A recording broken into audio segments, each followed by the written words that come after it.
Hello guys, সবাই কেমন আছো? আশা করি সবাই ভালো আছো।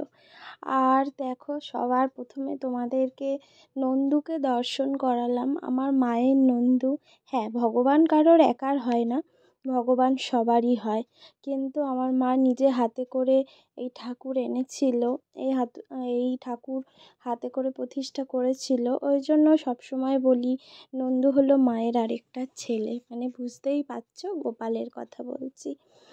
তো এখানে যা যা দেখো রান্না হয়েছে সবই করেছি এখানে। তো খিচুড়ি,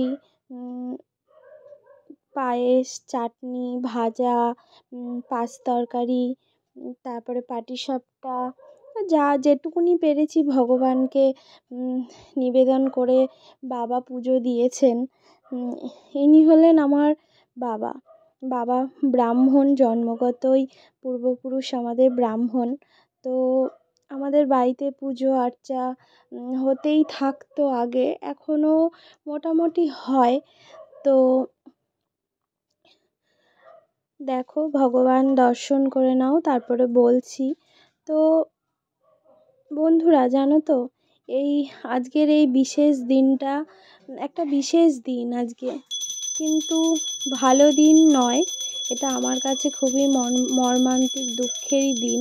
মানে যতদিন বাঁচবো এই দিনটাকে নিয়েই, মানে পার করে করে যেতে যেতে যে কবে নিজেই চলে যাব তার ঠিক নেই। কারণ এই দিনে আমি আমার মাকে হারিয়েছিলাম। তো মায়ের উদ্দেশ্য করেই, মানে গোপালকে আগে ভোগ নিবেদন করে সেই প্রসাদ মায়ের সামনে দিয়ে তারপরে আমি সেই প্রসাদ পাবো। তো জীবনটা বড়ই অদ্ভুত বন্ধুরা, কি বলবো বলো, কিছু বলার নেই। রবিবার 19শে মাঘ মায়ের কাজ ছিল, তো আমি দুদিন পর ভয়েস দিচ্ছি, যেহেতু সরস্বতী পুজো চলে এসেছে এই কারণে সময় পাইনি। তো দেখো, বাবা সুন্দর করে আরতি করছে, পুজো দিচ্ছে। তো পুরোটাই নিজে হাতে করেছি। আর আমার বান্ধবী ছিল, ও আমাকে হেল্প না করলে আমি সত্যিই পারতাম না। নিজে হাতে বলাটাও ভুল, ও ছিল আমার সাথে। তো যাই হোক, আজকে আমার মায়ের মৃত্যুবার্ষিকী। প্রতি বছর মা চলে যাওয়ার পর থেকে এইভাবেই চেষ্টা করি যে কিছু ঠাকুরকে ভোগ নিবেদন করে সেটাই মায়ের সামনে দেওয়ার। আর এই দেখো, সুইট সুইট সুইট সুইট যত বলবো তত কম। আমার মা খুব সুন্দরী ছিলেন, তো খুব ভালো মানুষ ছিলেন, রাগীও ছিলেন। আমাদেরকে মনের মতো করে মানুষ করতে পেরেছেন, পড়াশোনা শিখিয়েছেন। হয়তো নিজে পায়ে দাঁড়াতে পারিনি, কোনো কাজ করি না, কিন্তু মা বাবাকে সম্মান করে গেছি, সারা জীবন করে যাব।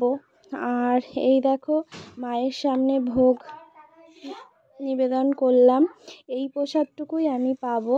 মা নন্দুর ভোগ পেলো, আমি মায়ের প্রসাদ পাবো। তো মা না থাকা যে জীবনে কত কষ্ট, এত বড় সংসারে থেকেও আমি আমার মাকে এক সেকেন্ডের জন্য ভুলতে পারি না। ছেলে নিয়ে, স্বামী নিয়ে, সবাইকে নিয়ে সংসার করি, তবু আমি মাকে, মানে মায়ের জায়গা কেউ নিতে পারে না বন্ধুরা। মায়ের সাথে সুখ দুঃখের গল্প করা, মায়ের সাথে অনেক রকম হাসি ঠাট্টা, মনের কথা বলা, সবই আমার মায়ের সাথে এই বন্ডিংটা ভালো ছিল। কিন্তু হঠাৎ করে মা চলে যাওয়াতে আমার সব শেষ হয়ে গেছে। তবু কি করব, শাশুড়ি মাকে আঁকড়ে ধরেছি, ওনাকেই মা বলেই এখন জানি। তো ওনার সাথেই মিলেমিশে থাকার চেষ্টা করি।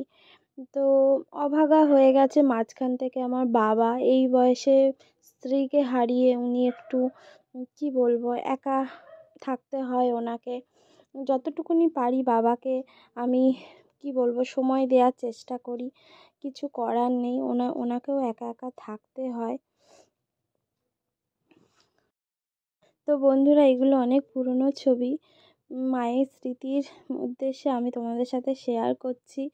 তো যাদের যাদের মা আছে, প্লিজ সবাইকে রিকোয়েস্ট করব, সবাই মাকে খুব ভালোবেসো, আদরে রেখো। কারণ যখন ছোট থাকি না, মা বাবা আমাদের খুব আগলে মানুষ করে, আর বুড়ো বয়সে ওনাদেরকে আমাদেরও আগলে রাখা উচিত। তো আমার ভাগ্যে তো সেটা হলো না।